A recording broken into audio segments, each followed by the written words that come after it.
అతి ఆశ, చిన్న కష్టం. రామ్ చాలా తెలివైన అబ్బాయి. ఒకరోజు వాళ్ల స్కూల్లో టీచర్ ఒక ప్రకటన చేశారు. వచ్చే వారం 5 రకాల పోటీలు ఉంటాయని చెప్పారు. డ్రాయింగ్, సైన్స్ మోడల్, కథ, చార్ట్ మరియు కవిత.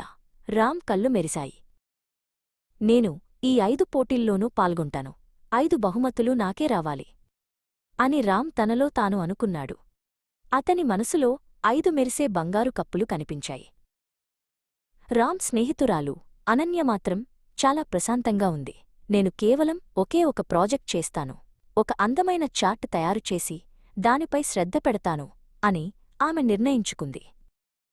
ఇంటికి వెళ్లగానే రామ్ తన గదిని ఒక కర్మాగారంలా మార్చేశాడు. రంగులు, మట్టి, పేపర్లు, కత్తెర అన్ని చుట్టూ వేసుకున్నాడు. ఏది ముందు చేయాలో అతనికి అస్సలు అర్థం కాలేదు. రామ్ కొద్దిసేపు బొమ్మ గీశాడు. వెంటనే అది వదిలేసి సైన్స్ మోడల్ కోసం మట్టితో బొమ్మలు చేయడం మొదలుపెట్టాడు.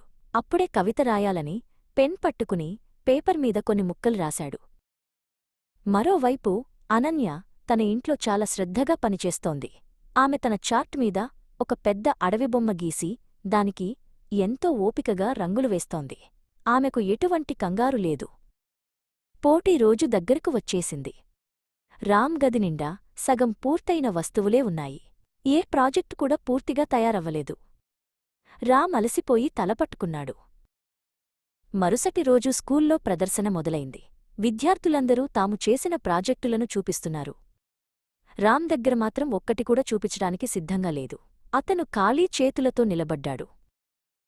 అనన్య తాను తయారు చేసిన చార్ట్ను అందరికీ చూపించింది. అది చాలా అందంగా, శుభ్రంగా ఉంది. టీచర్ అనన్యను మెచ్చుకుని ఆమెకు మొదటి బహుమతి ఇచ్చారు. అనన్య ఎంతో సంతోషించింది. అతి ఆశ వల్ల నేను ఏ పని సరిగ్గా చేయలేకపోయాను అని రామ్ గ్రహించాడు. ఒకేసారి ఒకే పనిని శ్రద్ధగా చేయడం ఎంత ముఖ్యమో అతనికి అర్థమైంది. అనన్యను చూసి రామ్ చప్పట్లు కొట్టాడు.